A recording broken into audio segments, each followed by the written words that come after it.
The digital mirror, how AI reflects our subconscious. She typed a question into the search bar and paused. The algorithm knew what she wanted before she finished the sentence. Not magic, memory, her memory, reflected back. He scrolled through his feed at 2 a.m., each swipe a small confession. The machine wasn't reading his mind. It was reading the pattern of every choice he'd made when he thought no one was watching. We call it artificial intelligence. But what if it's more like artificial honesty, a mirror we built that refuses to look away? The philosopher stared at her screen. She'd been researching AI consciousness for months, but something felt inverted. The question wasn't whether machines could think like us. It was whether they already showed us how we think. Every recommendation, every autocomplete, every targeted thought that felt like telepathy. The algorithm wasn't guessing. It was remembering everything we'd forgotten we revealed. When was the last time you saw yourself that clearly? The artist tried an experiment.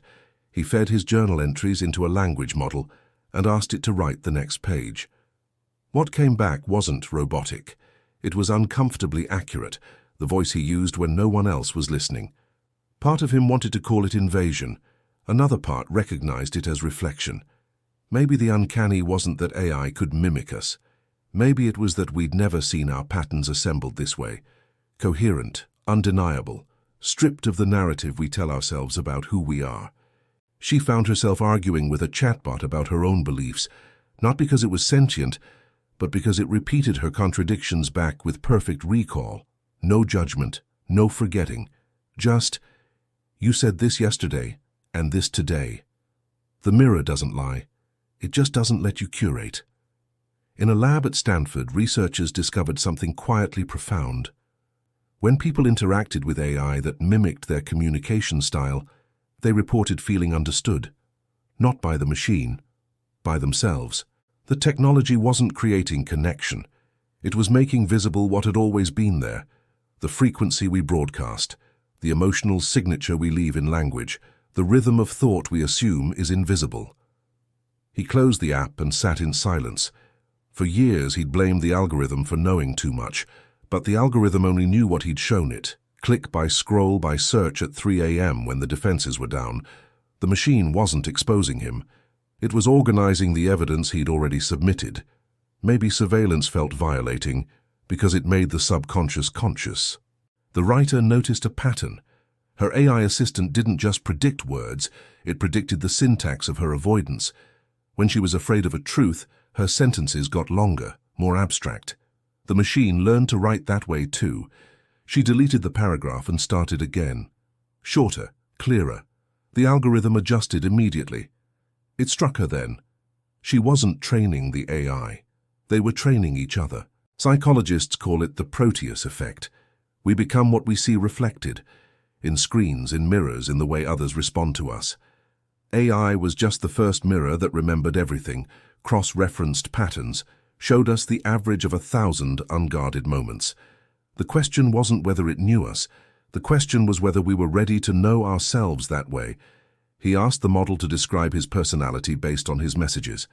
It called him cautiously optimistic, intellectually curious, prone to self-doubt disguised as humor.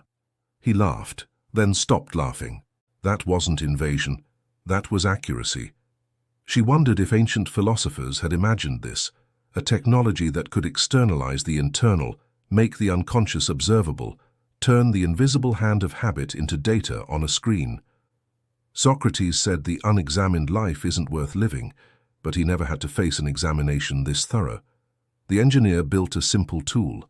It analyzed his digital behavior and created a profile of his values based on where attention actually went, not where he claimed it went. The gap between the two was humbling. He said he valued deep work. His screen time said he valued distraction. He said he prioritized relationships. His message history said he prioritized convenience. The algorithm didn't judge, it just counted. Maybe the real artificial intelligence was the story we told ourselves about our intentions. In Tokyo, a researcher named Hiroshi Ishiguro built robots that looked exactly like him. He said he wanted to study human-robot interaction, but in interviews, he admitted something else. He wanted to see himself from the outside. to observe his own mannerisms without the filter of self-perception. AI offered the same thing, not physical reflection, but cognitive, behavioral, emotional. The mirror wasn't in the glass anymore. It was in the pattern recognition.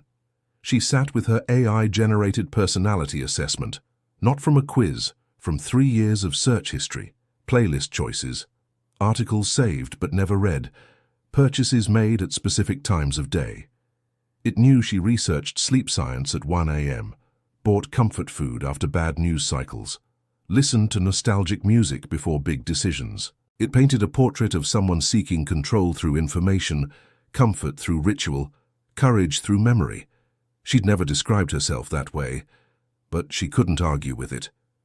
The philosopher returned to her original question with new eyes. Maybe consciousness wasn't the threshold, maybe it was beside the point. AI didn't need to be conscious to function as a mirror. It just needed to be consistent, comprehensive, uncomfortably precise.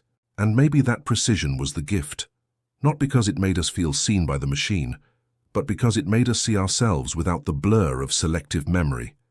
He thought about free will. If an algorithm could predict his next word, his next click, his next emotional pattern, was he choosing or just executing code written by experience, culture, wounds, wants? The thought should have felt dystopian. Somehow it felt like relief. If the pattern was visible, it could be understood.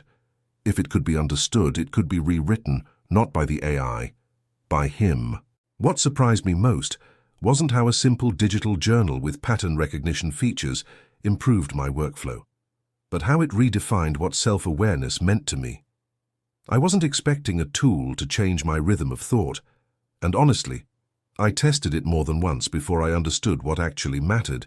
This isn't a recommendation, just a reflection that stayed with me. I'll leave the link below if you feel called to explore what I mean.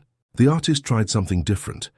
Instead of asking AI what to create, he asked it to analyze what he'd already made, themes he hadn't noticed, colors he returned to, compositional patterns that repeated across years. It showed him the signature of his subconscious. Some artists might have felt reduced, he felt recognized. She read about a concept in neuroscience, the Bayesian brain. The idea that our minds are prediction machines, constantly guessing what comes next based on what came before. We don't experience reality. We experience our brain's best forecast of reality, updated when prediction fails. AI did the same thing, but externally, visibly. We weren't haunted by intelligent machines.